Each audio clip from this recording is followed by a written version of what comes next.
I often hear people say, I don't care. Megyn Kelly is very representative of this. Just recently, she was confronted with a corruption case of a conservative, I don't know, what was a politician or someone who has been taking bribes, and her reaction was, I don't care.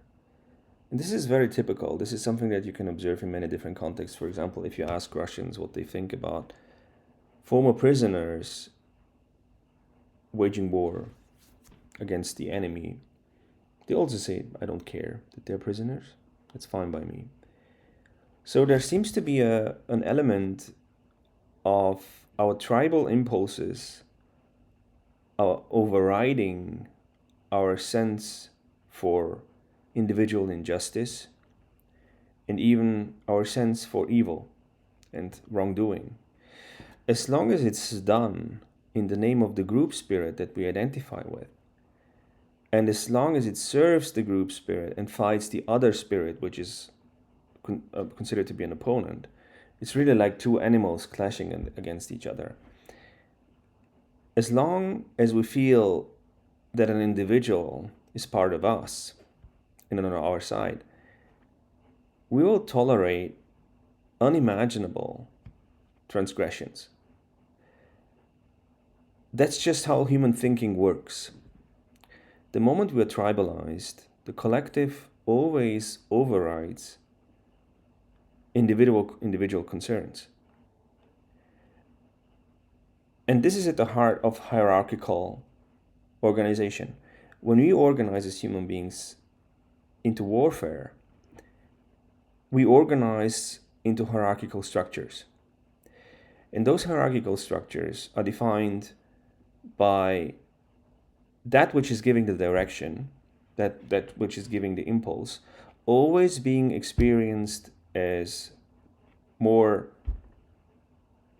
justified than individual concerns. So where the collective goes, the direction that is being to the collective, has always primacy against all other concerns, no matter how relevant they might be.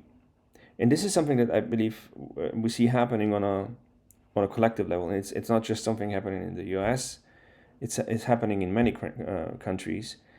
The form of tribalization where you stop caring anymore about the transgression of boundaries, about obvious injustice, about obviously unacceptable individual acts. And what you start caring for exclusively is your group identity and fostering the interests of your own group identity. Everything then becomes allowed. And Trump is also generally a very good expression of this, because it seems nothing that he does, nothing that he says, can take him down. Nothing that he ever does will make his followers ever feel like, well, he has to face personal responsibility now. This is only possible when you have switched into the hive mindset and when you think in terms of group identity. This is not possible if you don't share a group spirit, if you want, if you don't feel like being part of the same team. If you don't have that, when you look at an action and it seems unjustifiable and it seems unfair, you react to it as an action. You don't contextualize it, you don't place it against the background, yes, but we as a collective want this and that. And since this is the leader of the collective, they have the sanctity of basically doing things that are otherwise unimaginable for anybody else who is not representative of the group spirit. And this is a typically human feature. This is a typical way of thinking when we think as crowds and when we think as tribes. This is not something that's time specific. This is something that you can observe across centuries, that our minds in general are so geared as to be capable to submit themselves to a hierarchy. And when we do so, all other concerns become secondary. We just don't care about them anymore. Now, the question in our present day times is how constructive such a mindset is, and where it will get you.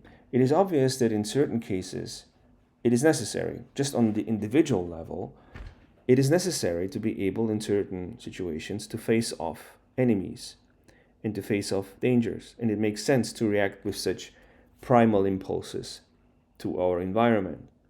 But on a collective level of present day societies, the question is, how can you live it and express this impulse of tribal impulsivity when you basically can't really win? You can't really win the culture war. It's not like you can get rid of the other half of your nation and get rid of all those people who identify with different symbols and different signifiers. And it's not like you can eradicate that spirit, just as you can, I don't know, kill a bear that's facing you, which is a spirit that can cease to exist. It doesn't look like you can end the other side or the other spirit by doing whatever, right? It seems like this is an endless conflict. It's a conflict which can't really be won by any of the sides, but can only get worse. Because the more you don't care about individual acts and individual consequences for people who represent your side, the more the other side will feel the need to also hierarchically organize. And hierarchical organization, again, I think it basically means when you actually stop looking at individual concerns and your major concern becomes, where do we go as a group, right? This is something that, for example, progressives are relatively incapable right now because they have not really faced the challenge. But they are humans as well, and they are in principle capable of hierarchical organization. In the future, it is very much thinkable that they might elect leaders who are just as transgressive as Trump is, and to which Democrats will respond with the same sense of I don't care, as long as it serves our group interests. And this is a situation which I don't know how to resolve. And I don't know where it will lead. Because, I mean, the obvious tendency is that we don't have any kind of standards that cut across lines. The standards, we have different standards for people within our own group and people who are not felt to be part of our own group. And where this leads, I don't know. On a collective level, in present day societies, where this will go, I don't know. Because again, I don't think it is something where you can simply win. Like you can win against a bear, or you can win in tribal warfare. It doesn't seem like one of those situations.